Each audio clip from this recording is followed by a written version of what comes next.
Hi everybody, so in this video I wanted to show you how you can drive safely on your PlayStation or Xbox without causing too many glitches and crashes that make you crash your hard-earned cars. Now first thing, before we actually get to the driving bit, it's probably worth understanding why this happens. And why this happens is that DayZ is a technical masterpiece, the fact that they can get it running at all with this absolutely massive map.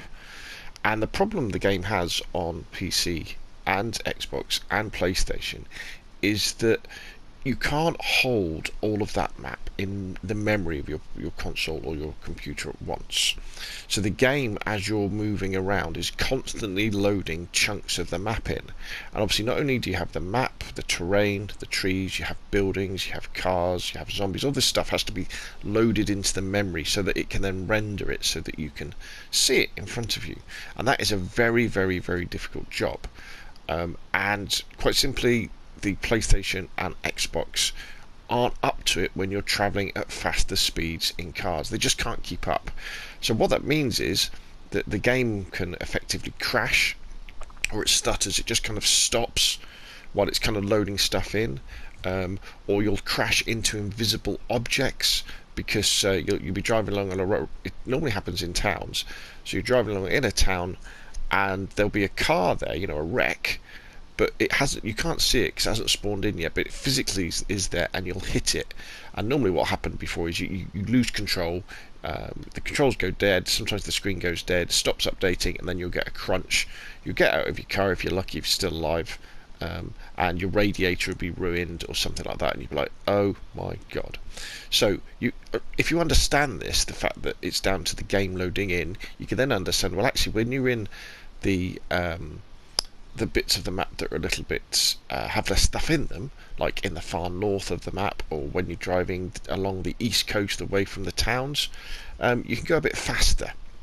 But even then, you've got to be careful. So I would always advise, if you want to keep your vehicles for a long, long time and not have the inconvenience of smashing them up, you need to, well, the first things you need to do is when you drive in first person mode, you drive zoomed in first person mode, and honestly, don't get out of second gear when you're out on the open road. Just don't. Stick at about 55 to 60 kilometers an hour on the open road, because you will still occasionally get hitches. As soon as you approach the towns and the cities, you want to be knocking it down to first gear, and you want to be really going at walking pace, because you'll be safe. The zombies can't get you.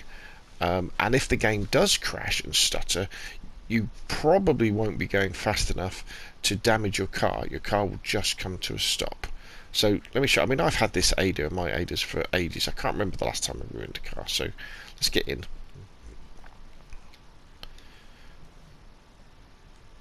Okay, so the first thing you want to do is you want to zoom in. So that's double tap on your top left bumper button or top left shoulder button on your Xbox or your PlayStation, and then you double tap on your right stick. You click your right stick in 2 times and we're zoomed in. Now admittedly, this doesn't look as pretty as when you're like this and you've got a lovely view, but it does mean that the game doesn't have to render quite as much in your field of vision.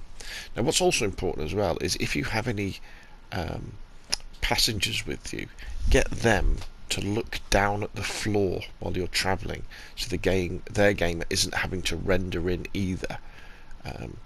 And then when you're driving like this, right, let's start her up. Alright, okay, we're already in gear. So this is a fairly bumpy bit of the road. So again, I'm just going to let gravity, we're going to use the gears as the brakes. Now, knowing the map helps, so I know that the dam is just up ahead, and I know that has to render in. So, you know, there's no point zooming along really, really fast.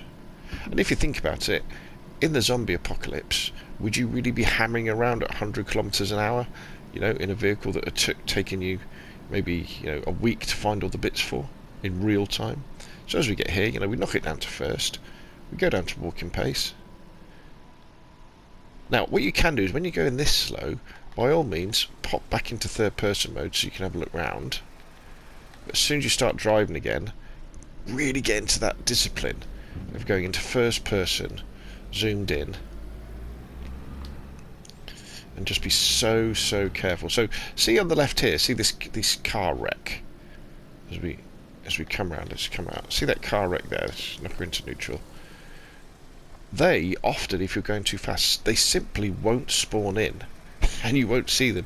All those pipes there in front of me, there, they just won't spawn in, and you'll just hit them.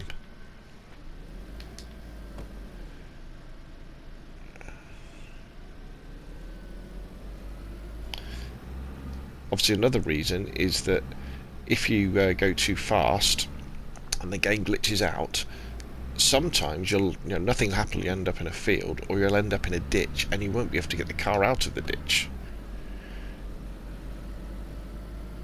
And you really get used to this kind of.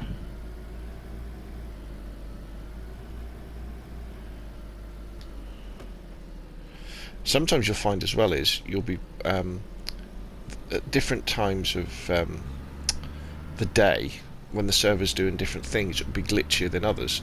I find that sometimes in the rain, this driving can be very glitchy. If lots of people are on the server, it can be very glitchy. Right, so now we're a bit open road, so now I'll knock her up into second.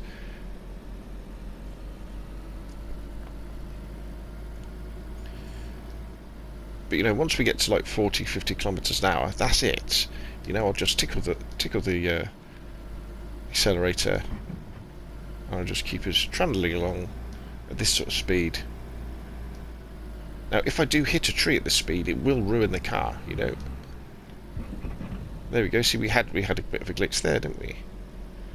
But because I'm not going too fast, nothing really happened. It wasn't too dangerous.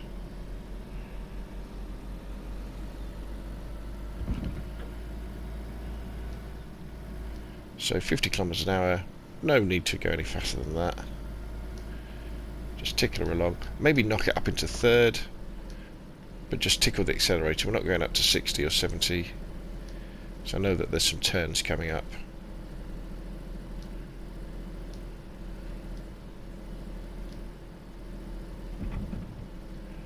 Knock her down into second. As soon as the game starts glitching a little bit, and pausing and hitching, that's when you want to consider slowing down, maybe even stopping, let the game catch up with itself.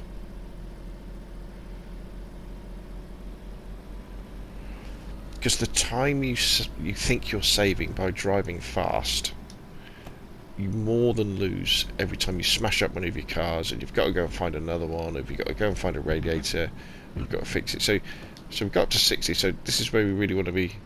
Oop, maybe we're going into reverse. We just want to be slowing her down a bit.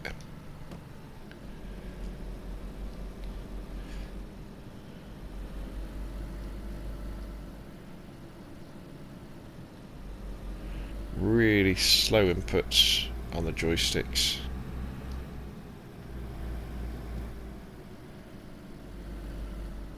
Right, so now we're getting close to the town. So this is where we really want to think about slowing down, because the game has to load in an absolutely massive amount of data. It has to start thinking about the zombies spawning in. So as we get closer,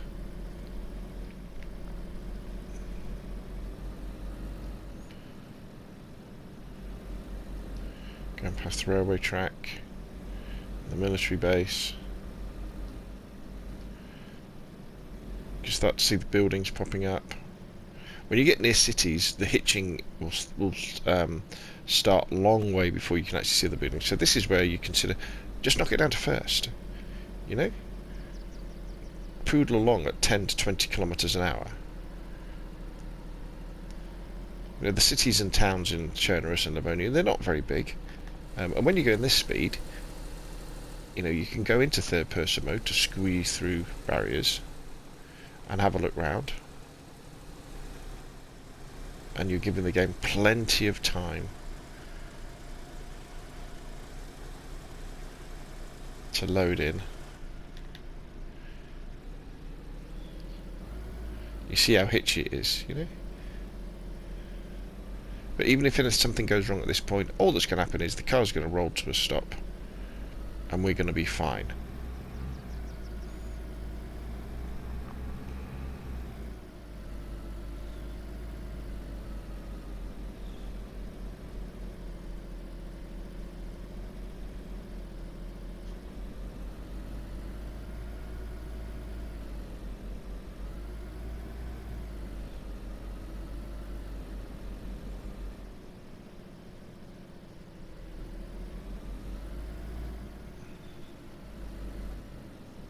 Even if we bump into something at this speed, it's not going to be the end of the world. The vehicle is probably going to be fine.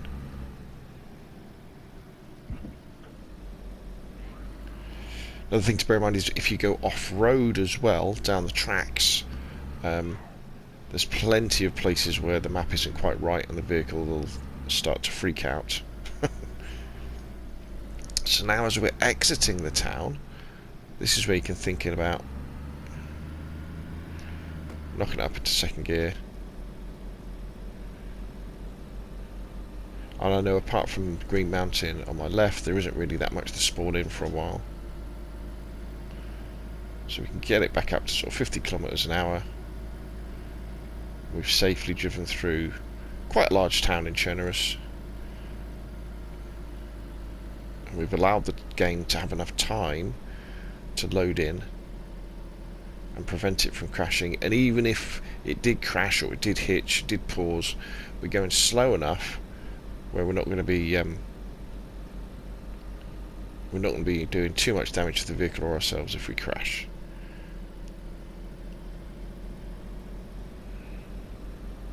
Some of the people like to use the vehicles that have the engine in the back, which is a good idea because if you crash it's not going to ruin the radiator. There we go, so we've got a bit of an open road now.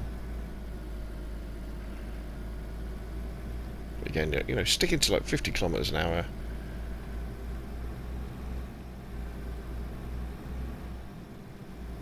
Nice, easy, slow movements. And that, my friends, is how you can drive safely in DayZ. So to kind of, you know, sum it all up again, make sure you drive in first person mode, make sure you drive zoomed in first person mode, and if you've got any passengers, make sure they look at the floor, and when you're in towns, you know, stick at first gear, walking pace, and when you're out and about, stick to a maximum of about 50 kilometers an hour, second gear, maybe third gear, and just tickle that accelerator. Don't let the vehicle get away from you when you're going downhill, so use the gears to slow down and the brakes, and then hopefully if you kind of get disciplined into driving that way, your vehicles will last a long time, and you won't have to have the embarrassment of having to go to Shank's Pony because you've smashed your radiators up. Okay, that's enough from me. Hopefully you found that useful. If you have, hit the like button, subscribe if you want to see more of the same, and I'll see you again soon.